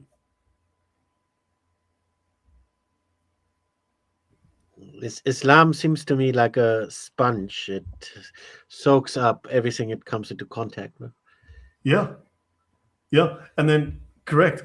Now, from Terah to Al-Makkah, okay? Al-Makkah is the name that they gave to the moon god Shin, okay? Also known as Hubal. Hubal just means he who is Baal. Hu is the prefix he who is, right? So he who is Baal, right? The one who is Baal. Okay, Elam is the name given to the moon by the southern Hebrews. Variants of Elam were Era, Etera, Il-Makkah, oh my gosh, Al-Makkah, Jerah, Shahar, and Terah. Okay, the name of Abraham's father, which is why the Muslims wanted to go back to the original religion of Abraham. And Yam, okay, Yam, the Babylonian sea god, was killed by Baal with 2 clubs fashioned by the god, the maker god, Qatar wa Hasis. Now, interesting, the Battle of Yamama, maybe, who knows? But when you speak to the Qataris, have a look and try and see what is the foundation of the name of the country, Qatar. Where does the name come from? You're going to find nobody knows. The scholars will say, well, you know, we think it has something to do with water, you know, with the ocean. That's the best reference I could find. Scholars say it might have something to do with the ocean. Well, it's very interesting that the sea god, the Babylonian sea god, was killed by Baal with 2 clubs fashioned by Qatar, Wahasis. See, that's the only reference I could find to Qatar as the name of the country. It's named after this maker god. And the two clubs were called Driver and Expeller. With Driver, he was struck on the body and driven from his throne. With Expeller, he was struck in the head and driven from the seat of his authority. Usama, you're sitting there looking very thoughtful. I am. I'm just learning. I'm learning, brother. I wish I met you 20 years ago, but you're coming late in my life. Better late than never, man. No, Yeah, I know. 20 years ago, I came from Africa. I couldn't even read. You know that Africans were surviving on $1 a day. So, guys, if you want to support the channel, please send me $1 so that I can eat. Because, as you know, Africans survive You make a big on difference just here. $1 a day. If you send me $2, I can even have dessert, maybe. Oh, my word. But you're no longer living in Africa, brother. That dollar will not buy you a cup of coffee. So be serious. Make it a 10, okay? Are you serious? Wow. So the Reader's Digest need to up their numbers. Oh my God. So remember when people were telling you in Europe about the starving people in Africa, That's true. They were talking about me. Okay. So do I. Yeah, so do I. So Terah means ibex. Now the name Terah, this is the name of Abraham's father, right? Which obviously Muslims call Azar for some reason. Terah means ibex, which in ancient times was a well-known moon symbol. Here's the ibex, the animal with the curved horns. It was a moon symbol on account of the ibex's curved horns. Okay, Egerton Sykes, well-known historian of the day, wrote that Terah was a theophoric name. In other words, the name of a god, of a deity. Terah is the ancient Semitic name for the moon, equated with Terah, the father of Abraham. And the moon was known as Etera and Jerah. Al-Makkah, Makkah, back to the god called Makkah, also known as Allah, also known as Hubal, also known by a bunch of other names as the moon god Shin, is called the master of the ibex or the lord of the ibexes. Isn't that odd? Now, Muslims are going back to the original religion of Abraham because they say he never became the patriarch of the Jews.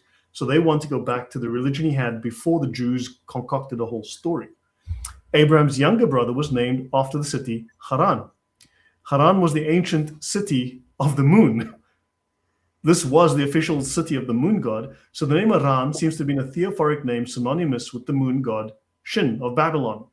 And the temple of Bilqis, the queen of Sheba, was a moon god temple, which in fact misled the Arabs to think that Solomon's god Yahweh must be a moon god. Yeah. I know biblically and the study of theology about Solomon, he made a mistake. He made a mistake because he married so many of these foreign women, and he sadly did not worship, by the way. We know it's theologically 100%. Solomon did not worship any of these gods, but he allowed these wives and these concubines of his to worship their gods, and he helped them to build temples for them in even in the land of Israel.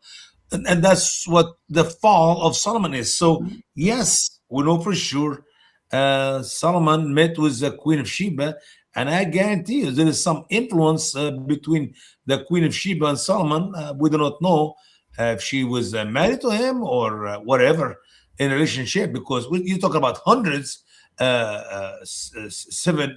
300 wives and 700 concubines. Who knows what was her relationship with him? But I can see the connection between the moon god and Allah, the Elohim, the God of Solomon. You know what? I wish we can get more material to dig deeper. But think how Abraham is central to Islam. They claim Abraham, and they only started claiming him after the Jews rejected him. Then he said, no, Abraham is one of us. We're following his original religion. And we know from the Bible, he was worshiping pillars, right? Stone pillars. He was worshiping trees, upright symbols, right? Idols.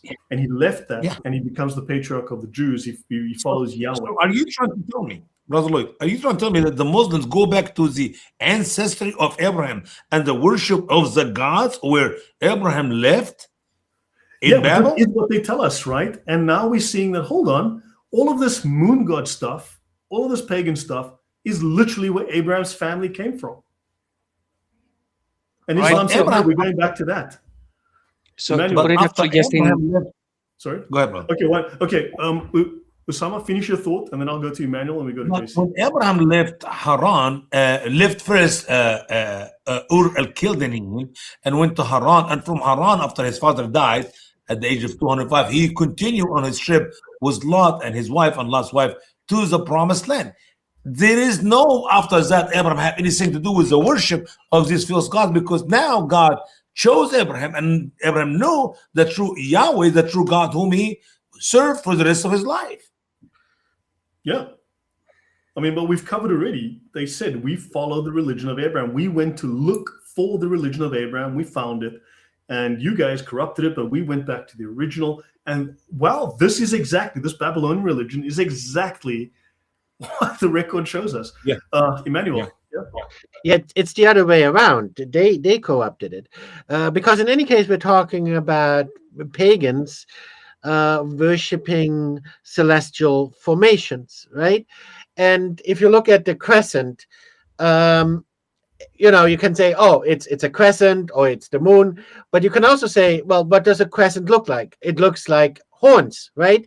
That's where you got the divine bull from, that also was worshipped in Egypt.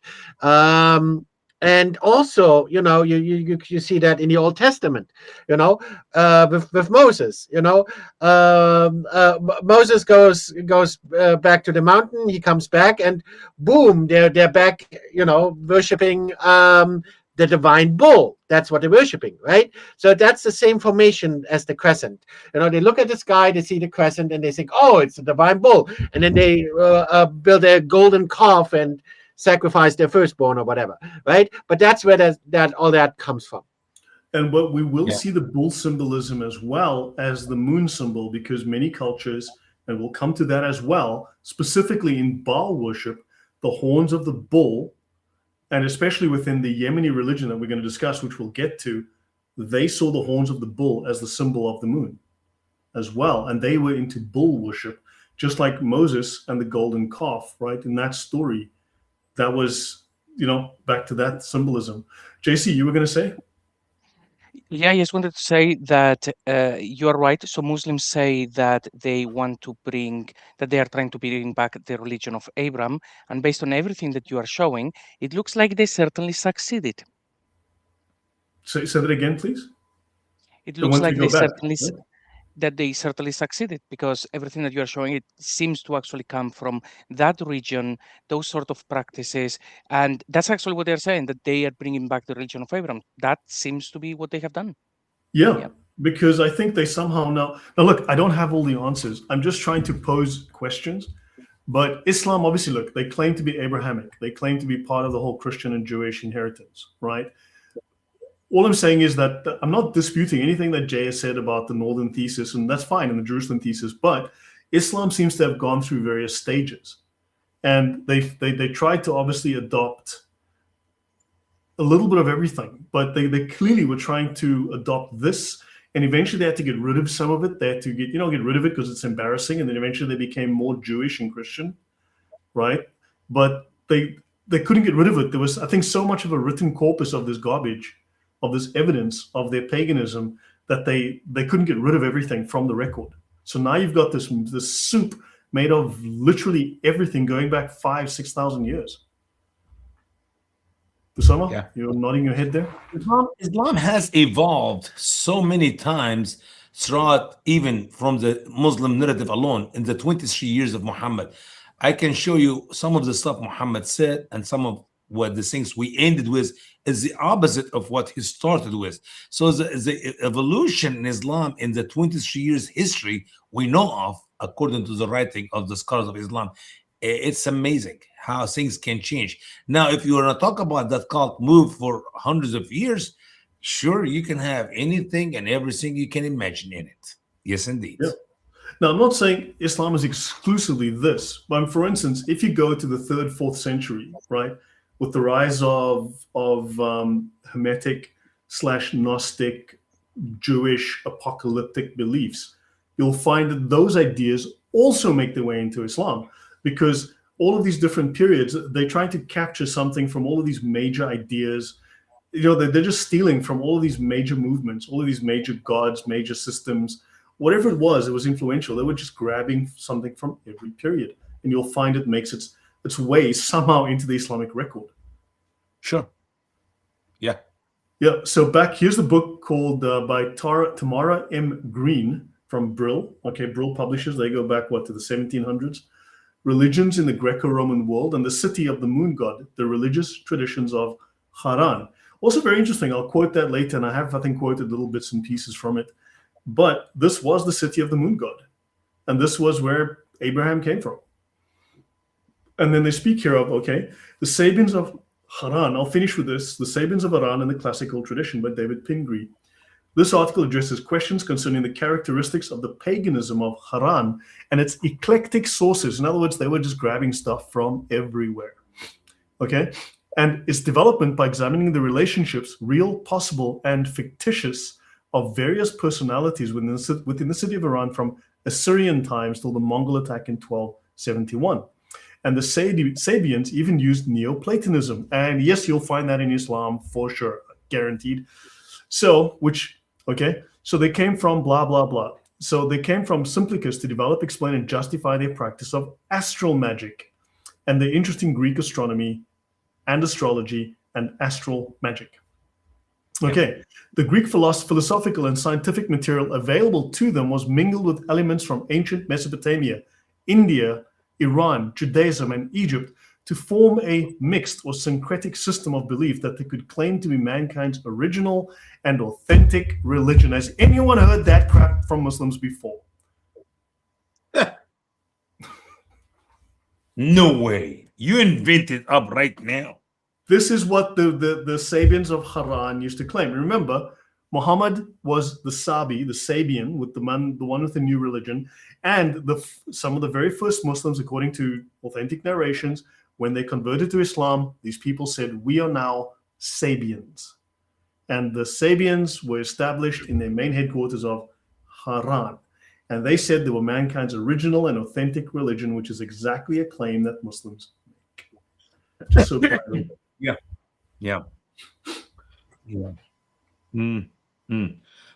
maybe a final thought for me, if you don't mind. If we examine the Genesis account, we'll find that Jacob was asked by his mother to go back to his uncle Laban. And that's where he met with Rachel, Leah, Bilhah, and Zilpah. the mothers of the 12 sons of Jacob, who are the 12th tribe. And in their way back, Rachel, Jacob's beloved wife, stole some of the gods of her father Laban, and she hid them. And if you think about it, this is not unusual, even though Abraham left his gods long time before that. And you got Isaac, and then you got Jacob. Now the children of Jacob were influenced by their mama, Rachel, and these gods, which she stole from the land of the mother homeland of Ur Chaldean, and they brought them back to Israel. I mean, I can see the gods travel from one spot of the world to another spot. And if it can move to the Holy Family, the early ancestors of the Jewish people, trust me, it can go anywhere else. Yep. So I'll finish this slide. This is the last section here on the left. Then I'll go to JC and we'll end off. So mankind's original religion. So this study treats the religious and intellectual history of the city of Haran, eastern Turkey, from biblical times down to the establishment of Islam. The author starts from the well-known reference in the Quran and the early Islamic histories, and to the people of Haran as Sabians, one of the peoples of the book. Because in the Quran, the Sabians are people of the book. They're considered on the same level as Christians. And we know these people are not remotely Christian.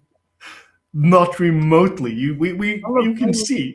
So the author unravels the strands of religious tradition in Haran that run from the old Semitic planetary cults, shout out to you, Emmanuel, through Hellenistic Hermeticism, Gnosticism, and Neo-Pythagoreanism, and Christian cults to esoteric Islamic sects such as the Sufis and Shiites. That's what that book was about. I think we kind of have, we might have stumbled onto something here. That's what I think. Yeah. But I think that ties it all together. Yes? Yes, please, Emmanuel. I just want to say, from their perspective, it makes sense to consider them to be on the same level as Christians, because to them, they are Christians. They're not, but we just saw that the Christianity of Islam is not actual Christianity. The Christian parts, the parts from the quote unquote Bible in the Quran are not from the mainstream Bible, but are from the infant, for example, the infancy gospel of John, right? The infancy gospel of Thomas, right? Right. So major parts are from the infancy gospel of Thomas, and so on, and from various Christian Gnostic sects. So Islam is Christian in the sense that it has a lot of influence from these Christian Gnostic sects. So then from that perspective, considering the Sabians to be on the same level as the Christians makes sense. They are on the same level as the Christian Gnostics. Yep. And Islam represents Gnostic Christianity, not Orthodox. JC, you have something here? I just wanted to say, oh, look, the moon religion. Sorry. I know it's childish. I just show us your moon. Oh, my God. You are humble, Light. You are unbelievable. Here we go. Listen to the word of Allah. This is religion on crack. You're bad. You are worse than JC. Listen to the word of Allah. Quran chapter 2 and verse 62. We read it before. Surely those who believed, these are the Muslims, and those who are Jews and the Nasara, he meant Christians, that's not real Christian, and the Sabians, whoever believed in Allah and in the last day and did good deed, so they will have their ajur, their wages with their Lord, and no fear on them, and they will not grieve. That is a powerful verse. As in the early days of Islam, as Islam, of course, as I said a minute ago, evolve, change. But here we go. The good Sabians and the good Christians of Muhammad and Nasara, and the good Jews and the good Muslims, they're all on the same page, man. They will make it to the paradise of Islam. Yeah. I'm just checking. I did catch all the super chats, right? There was one from my colleague in South Africa. Please reach out to me. Drop me an email and we'll chat. Ons sal praat, né? Ons sal praat. So that was from Dude for Christ. Again, please do get in touch. Always good to speak to a fellow South African. That was the only one. So yeah, so guys, I think that last slide that I showed, that really seems to sum up, I know, all these little threads, all these ideas I was painting, all these things I was putting on the board. Hopefully that just that last reference there. I mean, there's still like, I've still got another 982 slides to go, granted, for the, but I think that last slide just suddenly tied together all of the threads. One from, so apparently I've had a super chat from Honey. It did not come up. I have not seen it. I'm looking for it now, but oh, Honey, thank you for sharing your knowledge. Oh wow, it's not showing up in the Streamlabs chat for some reason, but let me just grab it. Give me 1 second.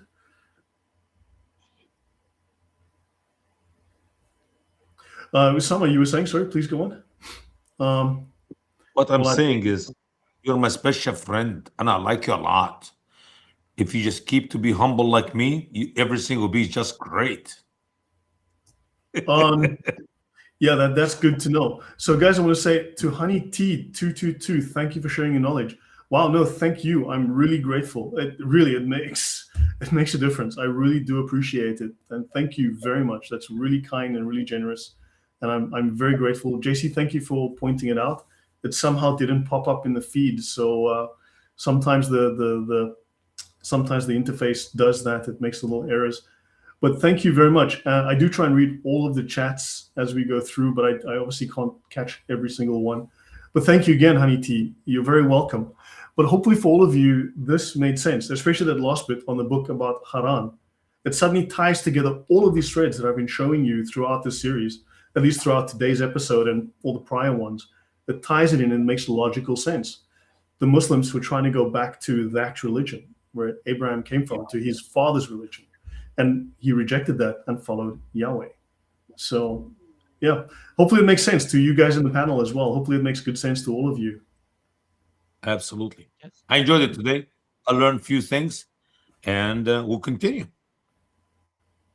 Yeah, it's been a lot of fun, and it certainly it makes every day makes more sense, because there are lots of things that most of us, we didn't question, like we didn't think, oh, why do they use this thing, or why did they do that thing?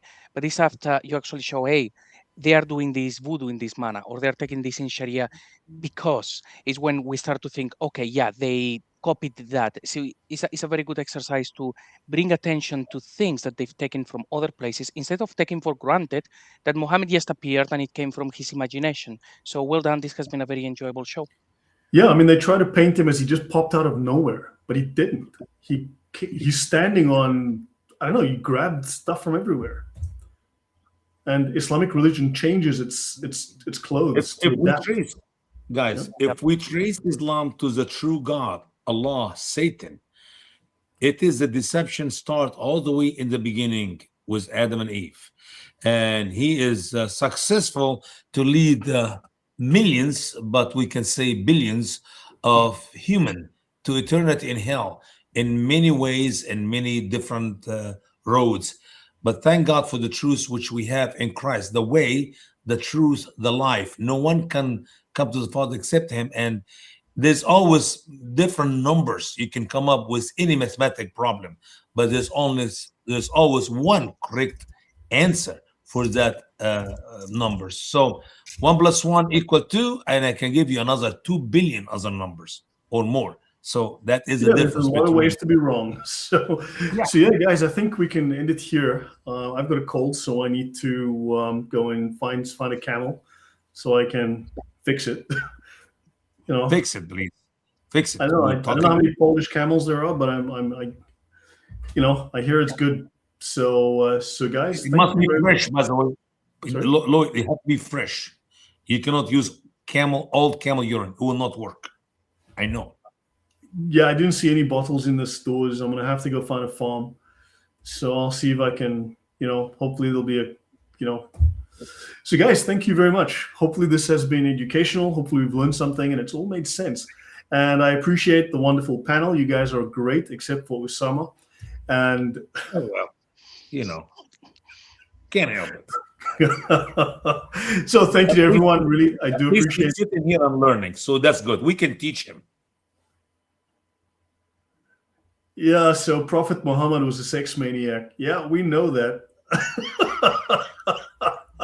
Yeah. Lloyd, you said that he actually he grabbed from all sort of things, and you're right. He was very grabby. Yeah, he invented Viagra. So, see, another thing that came from Islam. Praise be to Allah. So, guys, good night. God bless you. We'll see you soon. Okay. Cheers, everyone.